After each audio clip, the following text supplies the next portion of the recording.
Dans les chanteurs célèbres belges, nous avons Lio, Annie Cordy, Moran, Axel Red, Jacques Brel, Arnaud, Stromae, Franck Michael, Plastic Bertrand.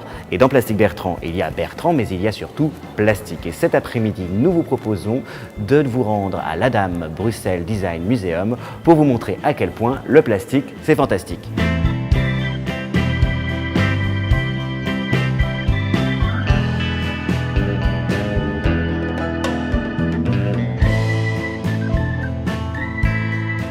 Bonjour. Où sommes-nous?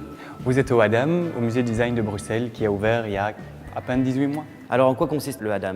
Donc le Adam, c'est le musée de design de Bruxelles qui a une exposition permanente qui est basée sur cet achat d'une collection privée qui existait à Bruxelles depuis la fin des années 80 et qui était une collection particulière puisqu'elle ne faisait pas une histoire du design, mais une histoire particulière du design en abordant un aspect, à savoir les plastiques dans le design et un peu dans l'art de la fin des années 50 à aujourd'hui. Cette collection, c'est un privé qui s'appelait Philippe de Selle qui, à la fin des années 80, a eu comme une prise de conscience se disant « Ok, je commence à voir dans des vides poubelles de ces objets de ma jeunesse, ces objets qui ont fait les Golden 60s. Il est peut-être temps d'y faire attention, il est peut-être temps de les considérer comme des objets de patrimoine. » Et donc l'exposition permanente de la collection du Plasticarium ouvre sur la chaise Joey Colombo, l'Universale et design italien des années 60. Pourquoi? Pour une série de choses. D'une part, c'est vraiment une icône de cette production de masse, de cette utopie du tout plastique. C'est vrai qu'au lendemain de la Seconde Guerre mondiale, dans cette société qui se reconstruit, on imagine que le plastique va résoudre la question de la production et qu'on va tout faire en plastique, de la chaise à la lampe, en passant par le bureau ou l'électroménager et l'audiovisuel. Et donc, un des symboles de cette utopie du tout plastique, c'est cette chaise de Joey Colombo. Et c'est pour ça qu'on inaugure cette exposition permanente avec la chaise. C'est par cette chaise que le collectionneur, Philippe de Selle, auprès de qui on a acquis la collection, a commencé son voyage, cette collection, cette découverte des plastiques et a constitué à partir de cette pièce une collection de plus de 2000 pièces. L'intérêt avec la pièce qui est derrière moi, le bureau blanc là que vous voyez, il est d'un artiste français qui s'appelle Calca. C'est un artiste parce qu'il va faire peu de pièces de design, une très connue, c'est le bureau Boomerang, dont on a d'ailleurs 2 exemplaires, et la version blanche, le bureau de direction derrière le orange et qui est le bureau d'assistant, de secrétaire.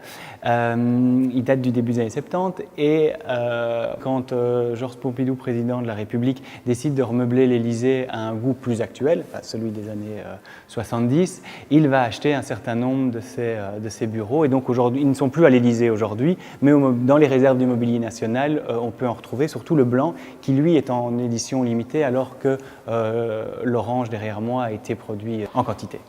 La collection du Plasticarium, c'est 3 choses. C'est des objets du quotidien que vous verrez très peu dans l'exposition permanente, des pièces designées, la Joey Colombo, le bureau de Calca qu'on vient de voir, et ça c'est sur les 500 pièces exposées, c'est la grande majorité. Et puis, il y avait dans cette collection des œuvres d'art typiquement des œuvres d'art des années 60, qu'on a concentrées derrière moi dans une sorte de cabinet de curiosité de l'art en plastique des années 60. On y retrouve vraiment la star belge du pop art qui est Evelyn Axel, des Tom Wesselmann, du Armand et également du César. Et ce qui est intéressant avec le César, c'est qu'on connaît César, on connaît les compressions de César et notamment ses compressions métalliques ou son travail en bois.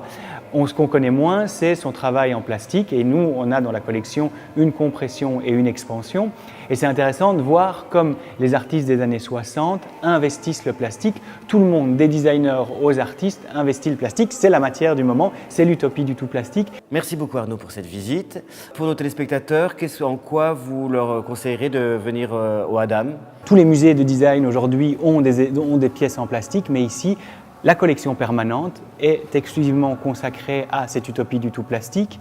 Et à côté de ça, on a une programmation d'expositions temporaires qui viennent explorer les autres aspects du design, les autres périodes du design depuis la révolution industrielle au 19e siècle jusqu'à aujourd'hui, et ce qui offre un panel, une vue de ce qui se fait en termes de création aujourd'hui.